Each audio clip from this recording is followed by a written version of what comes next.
제가 지난주에 본 영화를 한 편 소개해드리면서 시작하려고 합니다. 사일런스라는 제목의 영화입니다.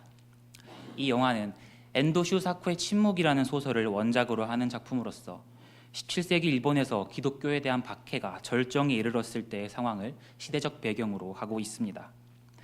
영화의 시작 부분에서 예수의 수도사인 두 명의 신부가 일본으로 선교를 떠난 자신들의 스승이 박해에 못 이겨 배교를 했다는 소식을 접하고 진상을 파악하기 위해 일본으로 떠납니다. 일본에 도착한 그들이 마주하게 된 현실은 들은 것보다 훨씬 더 참혹했습니다. 박해가 한창 진행되고 나서 대부분의 기독교인들은 살아남지 못했고, 그나마 살아남은 기독교인들은 불교 신자로 위장하고 숨어서 지내고 있었습니다. 그런데 숨어있는 이 기리시탄들을 색출해내기 위해 에도 막부 정권에서 동원한 방법이 참으로 기발하면서도 확실했습니다. 이는 예수 그리스도가 새겨진 목판이나 금속판을 길바닥에 놓고 의심 가는 사람들로 하여금 밟도록 하는 것이었습니다. 성화나 성상을 신성하게 여기는 가톨릭 교인들로서는 절대로 할 수 없는 일이었지요. 그리고 이것을 밟지 못하는 사람은 기리시탄으로 간주하여 모두 죽였는데, 그 처형 방법이 일반적이지 않았습니다.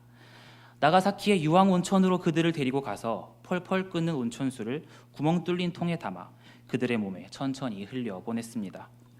몸이 익어가는 고통을 최대한 오래 겪도록 해서 그들이 배교하도록 하려는 목적이었습니다. 이런 상황 속에서 주인공 로드리게스 신부는 숨어있는 교인들을 돌보다가 체포되어 감옥에 갇히게 됩니다. 시간이 갈수록 상황은 나아질 기미는 보이지 않고 함께 온 동료 신부도 죽음을 맞이하게 되면서 그는 하나님이 왜 침묵하시는지 질문하기 시작합니다. 그러다가 결국 그는 그의 스승이 맞이했던 것과 같은 상황을 맞이하게 됩니다. 눈앞에 있는 주님의 형상을 당장 밟지 않으면 그로 인해 고통당하는 다른 교인들이 죽음을 맞이하게 된 것입니다. 자신의 종교적 신념과 사람들의 목숨 사이에서 선택을 해야 하는 상황에 놓이게 된 주인공은 과연 어떤 선택을 했을까요?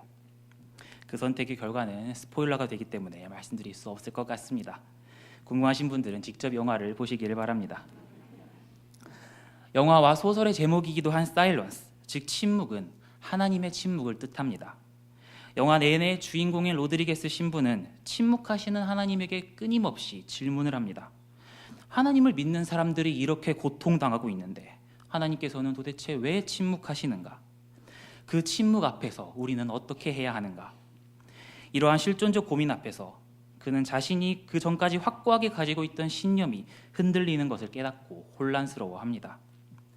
이 모습은 마치 우리의 모습과도 같습니다. 우리에게도 이런 질문이 듭니다. 특히 2017년을 살아가는 대한민국의 그리스도인들에게는 더욱 그러합니다. 이런 상황 속에서 하나님은 왜 침묵하시는가? 하나님은 도대체 어디에 계시는가? 우리들은 내색은 하지 않지만 마음속에서 그런 질문이 강하게 들고 있습니다. 마치 모든 것이 무너져 내린 것과도 같은 이런 상황 속에서 우리는 과연 희망을 찾을 수 있을까요? 저는 오늘 이 질문을 외면하지 않고 정면으로 마주하며 말씀 속에서 하나님이 주시는 답을 찾아보려고 합니다. 오늘 읽으신 말씀은 하박국서입니다. 선지자 또는 예언자 하박국은 유다 왕국이 멸망하기 직전에 활동한 인물로서 예레미야와 동시대 인물로 알려져 있지만 자세한 정보는 알 수가 없습니다. 그런데 하박국서는 성경의 다른 예언서들과는 다른 독특한 특징을 가지고 있습니다. 어떤 특징인지 확인하기 위해 하박국의 첫 부분인 1장 1절에서 4절을 함께 읽도록 하겠습니다.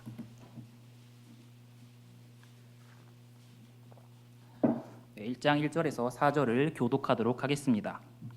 선지자 하박국이 묵시로 받은 경고라.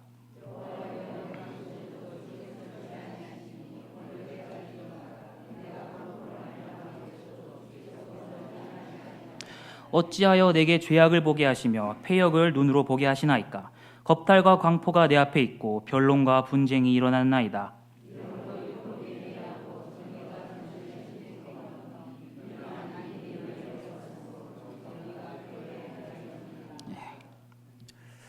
구약의 다른 예언서들에서는 하나님이 그 예언자를 부르시고 그에게 말씀하시면서 시작을 합니다. 하지만 하박국서에서는 그와 반대로 하박국이 하나님께 질문하면서 시작을 합니다. 게다가 자세히 읽어보시면 단순한 질문이 아니라 하나님께 따지고 있다는 것을 확인을 할 수가 있습니다. 그리고 그 내용도 아주 직설적입니다. 2절에서 4절 말씀을 제가 새번역 성경으로 읽어드리겠습니다. 살려달라고 부르짖어도 듣지 않으시고 폭력이다 하고 외쳐도 구해주지 않으시니 주님 언제까지 그러실 겁니까? 어찌하여 나로 불의를 보게 하십니까? 어찌하여 악을 그대로 보기만 하십니까? 약탈과 폭력이 제 앞에서 벌어지고 다툼과 시비가 그칠 사이가 없습니다. 율법이 해이하고 공의가 아주 시행되지 못합니다. 악인이 의인을 협박하니 공의가 왜곡되고 말았습니다. 하박국은 그 당시의 현실을 아주 예리하게 분석하며 묘사하고 있습니다. 하박국이 살던 시대는 남유다 왕국이 바빌론에게 멸망당하기 전에 아주 혼란한 시대였습니다. 한 나라가 멸망하는 과정에서 일어날 수 있는 모든 일들이 일어나고 있었습니다. 그가 사용한 표현들을 자세히 살펴보면 유다 왕국이 내부적으로 어떤 상황에 처해 있었는지 알 수 있습니다. 먼저 2절에 나오는 강포라는 단어는 히브리어로는 하마스인데 폭력이라는 뜻으로도 번역될 수 있으며 다른 번역본에서는 그렇게 번역을 했습니다. 이 표현을 통해서 국가 내부적으로 폭력이 만연해 있으며 또 이 폭력이 단순히 물리적 폭력만을 말하는 것이 아니라 권력을 가진 자가 약자들에게 행사하는 사회 경제적 폭력이라는 것을 알 수 있습니다. 율법의 핵심 중에 하나인 약자들을 보호하라는 명령이 이미 작동하지 않고 있으며 권력 가진 자들이 다른 사람들을 짓밟고 있다는 것을 짐작을 할 수 있습니다. 다음으로 3절에서는 죄악과 폐역을 보고 있다고 합니다. 이것은 악과 불이라고도 할 수 있습니다. 이는 사회 전체의 윤리가 무너지고 사람들이 본격적으로 잘못된 행동을 하고 있다는 것을 알 수 있게 합니다. 다음으로는 겁탈과 강포입니다. 약탈과 폭력으로도 번역할 수 있습니다. 사람들이 남의 것을 빼앗는데 혈안이 되어서 폭력적 수단을 사용하는 것도 개의치 않는다는 뜻입니다. 이런 와중에 변론과 분쟁이 일어났습니다. 잘못된 것을 고치려고 해야 될 텐데 서로 자기가 옳다고 주장하며 싸우고 비방하는 데 열을 올리고 있었습니다. 하박국은 이러한 상황을 4절 말씀으로 요약해서 정리합니다. 율법이 해이하고 정의가 전혀 시행되지 못하며 악인이 의인을 협박하고 정의가 왜곡되었습니다. 여러분께서 이 말씀을 읽으며 동아시아의 어떤 반도 국가라 생각하셨다면 그것은 우연이 아닙니다. 네, 바로 우리 대한민국입니다. 저는 이 말씀을 읽을 때마다 우리나라의 현실이 떠올라서 너무나 마음이 괴롭습니다. 말씀에 나오는 단어 하나, 표현 하나마다 우리나라의 상황과 너무도 선명하게 겹쳐집니다. 2600년 전 이스라엘의 모습이 지금 우리의 모습과 어찌 이렇게 같을 수 있다는 말입니까? 참으로 역사는 반복되고 문명이 아무리 발전해도 인간 사회의 모습은 전혀 바뀌지 않는 것 같습니다. 우리는 지금 그 어느 때보다 정의가 왜곡되는 시대를 살고 있습니다. 폭력적이고 거짓을 일삼는 권력 앞에서 정의는 사라진 지 오래이고 사람들은 생존을 위해 각자 도생의 길로 접어들었습니다. 정의를 외치고 하나님의 공의를 이야기하는 사람은 이미 비웃음거리가 되었습니다. 심지어 교회에서도 이제는 하나님의 정의를 이야기하지 않습니다. 영향력 있는 교회의 목사들은 하나님의 이름으로 권력에 아부하고 빌붙어서 자신들의 기득권을 유지하기 위해 애를 씁니다. 그러나 우리는 남 탓을 할 수는 없습니다. 상황이 이 지경까지 오게 된 데에는 바로 우리의 책임도 큽니다. 이스라엘이 멸망할 때 의인들은 무사했습니까? 그렇지 않습니다. 너나 할 것 없이 포로가 되어서 끌려갔습니다. 이것은 개인의 책임이 아닌 바로 우리 공동체의 책임이기 때문입니다. 이런 절망적인 상황 속에서 우리의 마음속에는 질문이 생깁니다. 도대체 하나님은 어디 계시는가? 그분은 왜 침묵하시는가? 이 질문이 밀려오는 것을 참을 수가 없습니다. 도대체 왜 하나님께서는 저 악한 자들을 가만히 놔두시는 걸까요? 주님께서는 우리가 고통받는 것을 보면서도 왜 침묵하시는 걸까요? 우리는 이런 의문이 생길 때 너무나도 마음이 힘듭니다. 괴롭습니다.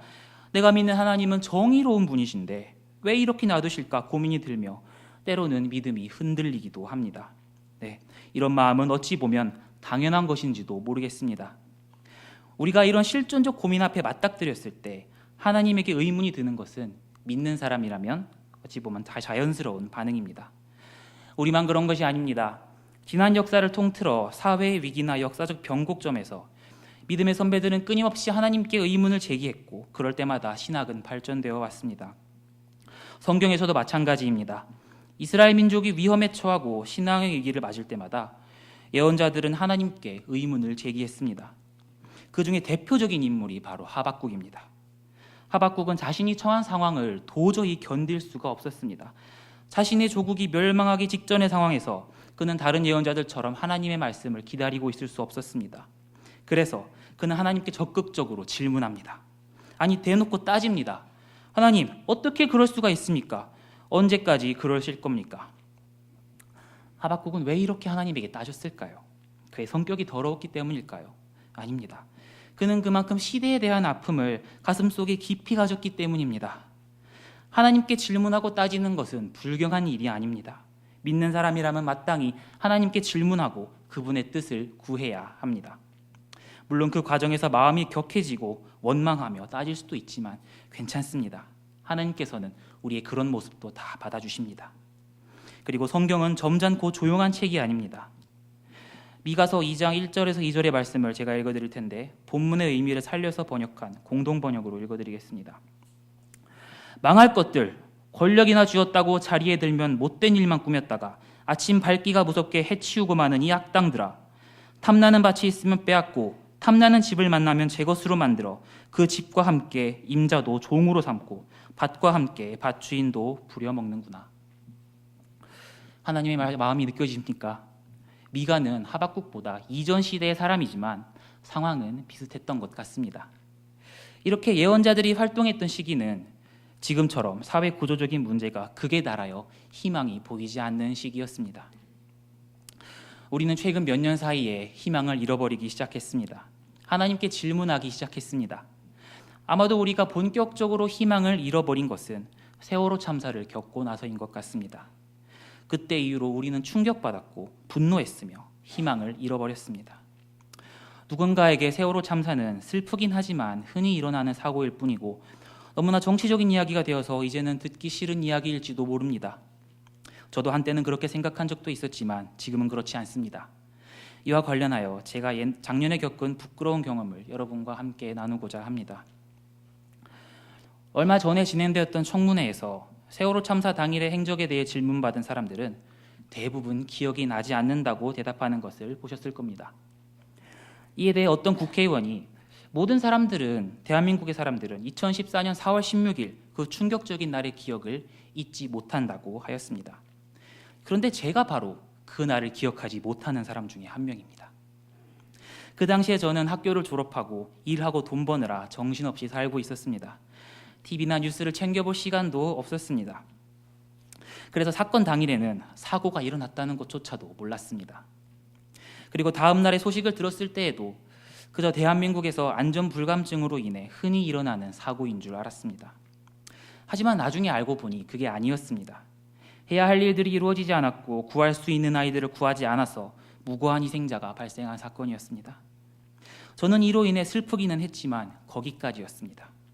바쁜 일상을 보내느라 더 이상 신경 쓰지 못했습니다. 그리고 시간이 흘러 저는 신림교회에 부임하게 되었습니다. 그리고 2016년 부활절 아침이 되었습니다. 바로 작년이죠. 그 부활절 아침에 2부 예배를 앞두고 저는 바로 저쪽에 있는 자리에 앉아 있었습니다.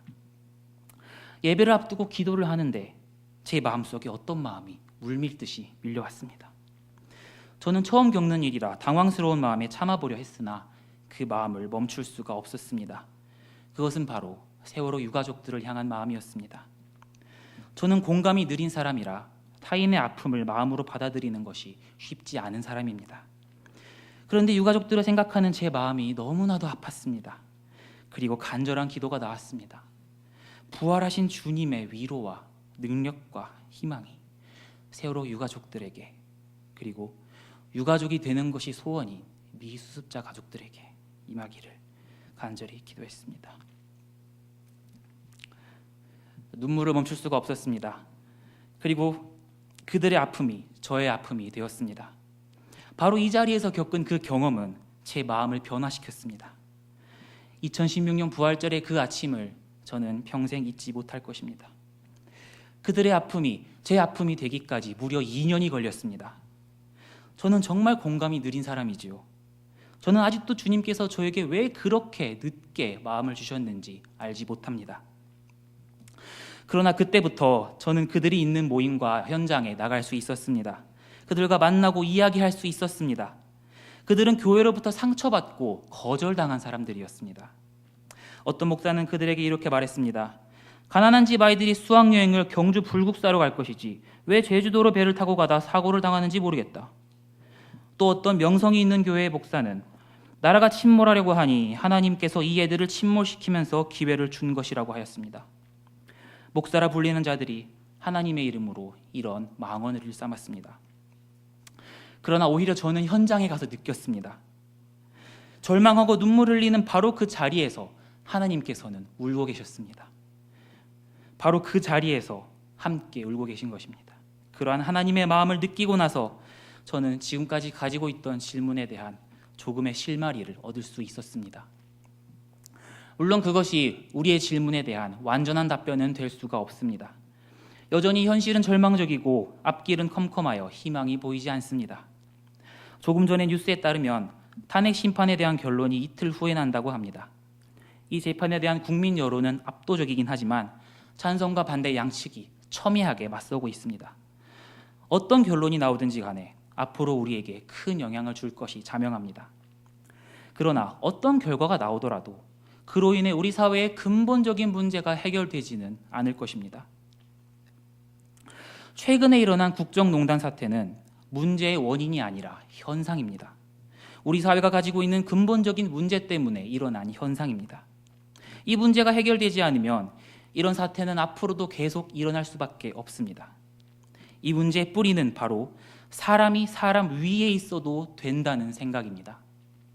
더 많은 돈, 더 많은 권력을 가진 사람이 이를 이용하여 다른 사람 위에 올라서고 착취해도 된다는 생각은 우리도 모르는 사이에 우리의 생각 깊은 곳에 자리 잡고 있습니다. 이 생각은 세상의 악한 구조의 뿌리를 이루고 있으며 이 세상에 살아가는 우리가 가질 수밖에 없도록 강요당하는 것이기도 합니다. 바로 이 생각 때문에 우리가 죄를 지을 수밖에 없도록 하는 이 세상의 구조적인 문제가 생겨났습니다. 이 사악한 구조는 마치 원죄와도 같아서 우리가 아무리 개인적으로 회개하고 거룩하게 살려고 노력하더라도 죄 속에 살 수밖에 없도록 합니다. 물론 이 구조는 너무나 사악하고 견고해서 우리들 개인의 힘으로는 어찌할 수 없어 보이기도 합니다. 그러나 이 생각이 굴복하고 순응하기 전에 우리는 과연 하나님의 뜻이 무엇인지 생각해 보아야 합니다. 중요한 것은 하나님의 뜻에 따르는 것입니다. 하지만 모든 사람들이 자기의 의견이야말로 하나님의 뜻이라고 주장하는 통에 도대체 하나님의 뜻이 무엇인지 혼란스럽습니다. 그러나 성경에 나오는 하나님의 뜻은 비교적 명확합니다. 구약 성경의 중심이 되는 오경, 그 중에서도 중심에 위치한 레위기 19장의 말씀을 보시면 우리를 향한 하나님의 뜻을 알 수 있습니다. 여기에서 하나님은 우리에게 거룩하라고 말씀을 하십니다. 그런데 그 거룩의 내용이 우리의 생각과는 좀 다릅니다. 이것은 생활의 거룩이며 사회적 거룩입니다. 우리 레위기 19장 말씀을 같이 읽도록 하겠습니다.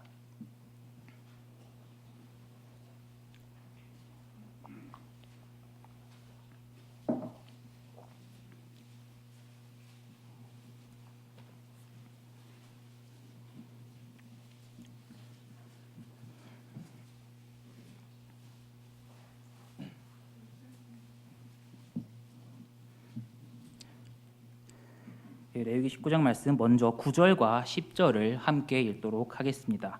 시작. 너희가 너희의 땅에서 곡식을 거둘 때에 너는 반 모퉁이까지 다 거두지 말고 내 떨어진 이삭도 줍지 말며 내 포도원의 열매를 다 따지 말며 내 포도원에 떨어진 열매도 줍지 말고 가난한 사람과 거류민을 위하여 버려두라. 나는 너희의 하나님 여호와이니라. 여기서 곡식을 다 거두지 말고 남겨두라는 것은 배려하라는 말이 아닙니다. 가진 사람이 없는 사람에게 베풀라는 말이 아닙니다. 이것은 하나님의 명령입니다. 밭에서 거두지 않고 남겨두는 것은 마땅히 가난한 자들의 것입니다. 이것을 다 거두고 독식하는 것은 땅의 주인이신 하나님께 죄를 짓는 것입니다. 다음으로 13절과 14절을 같이 읽겠습니다. 시작. 너는 내 이웃을 억압하지 말며 착취하지 말며 품꾼의 삭슬 아침까지 밤새도록 내게 두지 말며 너는 귀먹은 자를 저주하지 말며 맹인 앞에 장애물을 놓지 말고 내 하나님을 경외하라. 나는 여호와이니라. 최근에 이른바 기독교 기업이라는 곳에서 알바 노동자들의 임금을 떼어먹는 일이 있었습니다. 이 말씀에 따르면 그들은 결코 거룩한 기업이 아닙니다. 그들은 이웃을 착취하지 말고 풍분의 삭슬을 내게 두지 말라는 하나님의 뜻을 따르지 않았기 때문입니다. 다음으로 15절과 16절을 함께 읽겠습니다. 시작. 너희는 재판할 때에 불의를 행하지 말며 거룩한 자들의 편을 들지 말며 있는 자를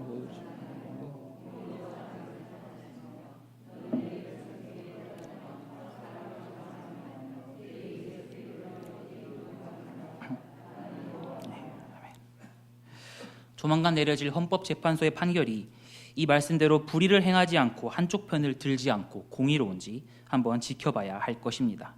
마지막으로 33절과 34절입니다. 함께 읽겠습니다. 시작. 거류민이 너희의 땅에 거류하여 함께 있거든 너희는 그를 학대하지 말고 너희와 함께 있는 거류민을 너희 중에서 나은 자같이 여기며 자기같이 사랑하라. 너희도 애굽 땅에서 거류민이 되었었느니라. 나는 너희의 하나님 여호와이니라. 거류민 혹은 외국인이 함께 있으면 그를 학대하지 말고 사랑해야 합니다. 왜냐하면 이스라엘 민족도 애굽 땅에서 거류민이었기 때문입니다. 여기까지의 말씀에서 확인할 수 있는 하나님의 뜻은 명확합니다. 예수님께서 정리해 주신 것처럼 하나님 사랑과 이웃 사랑입니다. 특히 이웃 사랑이라는 것은 위에 있는 사람이 아래에 있는 사람을 사랑하는 것이 아닙니다. 그 어떤 사람도 사람 위에 있지 않습니다. 사람 위에는 오직 하나님께서 계실 뿐입니다. 모든 사람은 하나님 앞에 평등합니다. 사람 위에 서고자 하는 사람은 하나님의 자리를 탐하는 자입니다. 가진 사람이 가난한 자에게 자기의 몫을 나누어 주는 것은 배려가 아닙니다. 마땅히 그들에게 주어져야 하는 하나님의 명령이기 때문입니다. 이것이 바로 레위기와 율법의 정신이며 하나님께서 우리에게 명령하시는 거룩한 삶입니다. 겉보기에 거룩하고 교회에서 모험적이라고 해서 하나님이 인정하시지 않습니다. 삶 속에서 하나님의 뜻대로 사는 것이 거룩한 삶입니다. 그러므로 우리는 사람이 사람 위에 올라서도 된다는 세상의 법칙을 단호하게 거부해야 합니다. 그리고 이 생각을 강요하는 사악한 사회 구조를 고쳐나가야 합니다. 개인적인 경건에 만족하지 말고 구조적인 죄악을 고쳐나가는 것이 진정한 회개이며 이 시대를 살아가는 그리스도인들을 향한 하나님의 부르심입니다. 이러한 시대적 맥락 속에서 우리는 하박국의 반응과 결론에 주목해야 합니다. 하박국 3장 17절과 18절 말씀을 같이 읽겠습니다.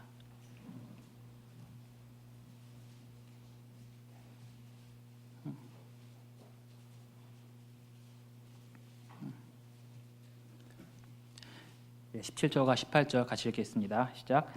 비록 무화과 나무가 무성하지 못하며 포도나무에 열매가 없으며 감람나무에 소출이 없으며 밭에 먹을 것이 없으며 우리의 양이 없으며 외양간에 소가 없을지라도 나는 여호와로 말미암아 즐거워하며 나의 구원의 하나님으로 말미암아 기뻐하리로다. 아멘. 하박국은 시대의 아픔을 안고 하나님께 질문하고 말씀을 들은 후에 마지막에 와서 즐거움과 기쁨으로 결론을 냅니다. 여러분께서는 교회 학교에서 무화과 나뭇잎이 마르고라는 찬양을 불러보셨을 겁니다. 아주 밝고 경쾌한 찬양이지요. 하지만 본문을 자세히 들여다보시면 그 안에 흐르는 분위기는 전혀 그렇지 않다는 것을 알 수 있습니다. 잘 생각해 보십시오. 이스라엘은 농경과 유목으로 먹고 사는 나라입니다. 다른 강대국들처럼 전쟁과 침략을 통해 먹고 사는 나라가 아닙니다. 그런데 무화과 나무와 포도나무와 감람나무에 열매가 없습니다. 밭에도 먹을 것이 없습니다. 양과 소도 없습니다. 이것이 어떤 상황이라고 생각하십니까? 네, 망했습니다. 완전히 망하고 철저히 파괴당했습니다. 마치 우리나라가 6.25 전쟁 이후에 처한 상황처럼 완전히 잿더미에 앉아있는 형국입니다. 그런데 이 상황에서 즐거워할 수 있습니까? 기뻐할 수 있습니까? 만약 누군가 잿더미 위에 앉아서 기뻐하고 있는 것을 본다면 우리는 아마 미친 사람이라고 할 것입니다. 정신적 충격을 받은 나머지 실성한 것처럼 보일 수도 있습니다. 그런데 다른 사람도 아니고 하박국이 냉철한 상황 판단을 가지고 하나님께 부르짖으며 하나님의 정의를 갈구하던 하박국이 끝에 와서 이런 결론을 냈습니다. 여호와로 말미암아 즐거워하며 기뻐하리라. 여러분, 이해가 되십니까? 설교자로서 해서는 안 되는 말이지만 저도 이해할 수가 없습니다. 어떻게 하면 이런 결론이 나올 수가 있을까요? 이와 관련해서 저는 여러분께 시 한 편을 소개해드리고자 합니다. 윤동주의 팔복이라는 시입니다. 읽어드리겠습니다.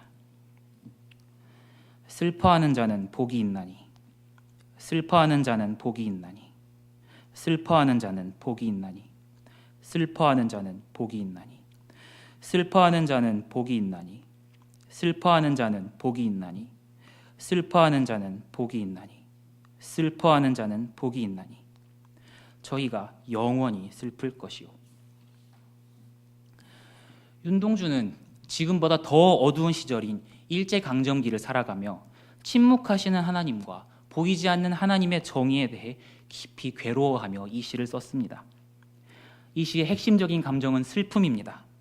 예수님께서 하신 말씀 중에 애통하는 자는 복이 있나니 라는 말씀에서 애통을 슬픔이라는 우리말로 바꾸어서 팔복을 구성했습니다. 그런데 마지막 한 줄 결론이 범상치 않습니다. 저희가 영원히 슬플 것이요 라는 결론은 하박국의 결론만큼이나 우리를 당혹스럽게 합니다. 슬퍼하는 자는 어째서 영원히 슬프게 되는 것일까요? 사실 윤동주의 친필 원고를 보면 그는 이 시의 결론을 한 번에 쓰지 못하고 몇 번이나 바꿔서 썼습니다. 그런데 그 고쳐간 과정 속에 그의 생각의 움직임이 고스란히 드러나 있습니다. 우리는 이것을 살펴보면서 그가 결론에 이르게 된 과정을 조금이나마 이해할 수 있습니다. 먼저 그는 맨 처음에는 저희가 슬플 것이요 라고 썼습니다. 이는 원래 마태복음에 있던 그들이 위로를 받을 것이라는 부분을 없애고 위로를 반납하는 것 같습니다. 이는 그가 고난에 대해 침묵하는 신에게 저항하는 것으로 해석할 수 있으며 값싼 위로를 거부하는 깊은 고통의 신학으로도 볼 수 있습니다. 이처럼 고통으로 인해 나타나는 신에 대한 저항은 반드시 신은 죽었다는 니체의 무신론적 저항으로만 이어지는 것이 아니라 유신론적 저항으로도 이어질 수 있습니다. 그러나 윤동주는 시간이 지난 후에 이 구절을 삭제하고 저희가 위로함을 받을 것이요 라고 썼습니다. 그가 고쳐 쓴 이유를 알 수는 없지만 더 이상 내려갈 수 없는 슬픔의 바닥에서 다시 한번 하나님의 위로하는 정의를 요구하는 것 같습니다. 코람데오, 그는 다시 한번 하나님 앞에 홀로 서서 내면의 사투를 벌이고 있습니다. 그리고 그는 다시 한번 고쳐서 세 번째 결론을 냅니다. 저희가 오래 슬플 것이요. 이전에는 시간에 대한 언급이 없었지만 세 번째 결론에 와서야 시간의 지평이 열립니다. 오래 슬프다는 것은 아무리 길어도 그 슬픔에 종말이 있는 유한한 시간을 뜻합니다. 그는 여기에서 언젠가 끝나게 될 종말론적 시간을 기다리며 언젠가 그 슬픔이 끝나기를 기다리고 있습니다. 그러나 그는 여기에서 멈추지 않고 원고를 최종적으로 수정합니다. 저희가 영원히 슬플 것이요. 그는 올해를 영원으로 변경하면서 슬픔의 기간을 삭제합니다. 이제 슬퍼하는 자가 위로받을 조금의 가능성은 사라지고 영원한 슬픔을 약속받습니다. 그렇다면 그는 이제 모든 것을 포기했을까요? 그렇지 않습니다. 그에게 있어서 하나님은 슬픔의 하나님입니다. 그리고 영원은 오직 하나님께만 적용되는 속성입니다. 그러므로 영원한 슬픔은 하나님의 슬픔입니다. 영원히 슬퍼한다는 것은 슬픔의 하나님과 영원히 함께한다는 것입니다. 이 세상에 고통과 슬픔이 있다는 것은 신의 존재를 반박하는 것이라고 생각하는 사람도 있습니다만 사실은 그렇지 않습니다. 예수께서는 십자가에서 고통과 슬픔을 당하셨지만 그것이야말로 그분의 존재를 확실히 말하는 것입니다. 어떤 신학자는 이렇게 말했습니다. 나의 하나님 왜 나를 버리시나이까 하신 예수의 절규는 신 밖으로 던져진 것이 아니라 신의 품 안에 파고드는 괴로움이다. 윤동주의 영원한 슬픔은 하나님의 품 안으로 파고드는 괴로움이었습니다. 하나님은 어디 계신가 하는 질문에 대한 그의 대답은 바로 영원한 슬픔 가운데 계신다는 것입니다. 이제 우리는 다시 하박국의 결론으로 돌아갑니다. 하박국이 말한 잿더미 위에서의 기쁨은 윤동주가 말한 슬픔과 맞닿는 지점이 있습니다. 그것은 바로 슬픔 중에 계시는 하나님입니다. 하박국과 윤동주는 둘 다 자신이 처한 시대의 아픔을 끌어안고 하나님께 질문했으며 답을 구하려고 몸부림쳤습니다. 그 끝에 도달한 결론, 즉 하박국이 말하는 기쁨과 윤동주가 말하는 슬픔은 어쩌면 같은 것인지도 모르겠습니다. 이는 슬픔 속에 기쁨이 있다는 역설적인 결론으로 우리를 이끌어갑니다. 그렇습니다. 우리는 결국 주님 안에서 희망을 찾을 수밖에 없습니다. 그런데 이것은 그저 기쁨 중에 있는 희망이 아닙니다. 이 악물고 버티는 희망입니다. 현실은 시궁창이고 우리는 잿더미 위에 앉아 있으며 눈에서는 눈물이 그치지 않지만 그럼에도 불구하고 기뻐하는 것입니다. 마음이 너무나도 괴롭고 슬픔이 도저히 그치지 않지만 그럼에도 불구하고 기뻐하는 것입니다. 두 다리에 힘주고 두 주먹 불끈 쥐고 이 악물고 버티는 희망입니다. 여러분, 하나님이 그랬던 것처럼 우리 함께 여호와로 말미암아 즐거워하시겠습니까? 구원의 하나님으로 말미암아 기뻐하시겠습니까? 하지만 결코 쉽지 않은 일입니다.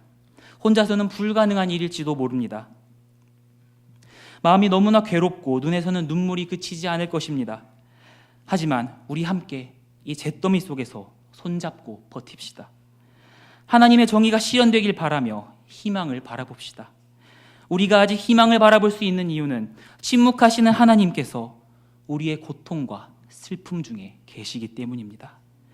주님께서는 친히 이 땅에 오셔서 인간의 고난과 슬픔에 기꺼이 참여하셨습니다. 우리 그 주님을 바라보며 함께 손잡고 버티는 모든 성도 여러분 되시기를 간절히 기원합니다. 기도하겠습니다. 하나님 아버지, 너무나 슬프고 괴롭습니다. 마치 잿더미와 같은 현실 속에서 우리는 숨이 막힙니다. 당신께 터져나오는 질문을 참을 수가 없습니다. 그러나 하나님, 당신께서는 슬픔 중에 계시다는 것을 이제는 알겠습니다. 그 누구보다 하나님께서 가장 가슴 아파하신다는 것을 알겠습니다. 하나님, 우리가 고난 중에 있는 사람들과 함께 당신의 슬픔에 참여하게 하옵소서. 컴컴한 어둠 속에서도 주님만을 바라보게 하옵소서. 주님 안에 있는 희망을 끝까지 붙잡게 하옵소서. 감사드리오며 영원히 우리와 함께 하실 예수 그리스도의 이름으로 기도드립니다. 아멘.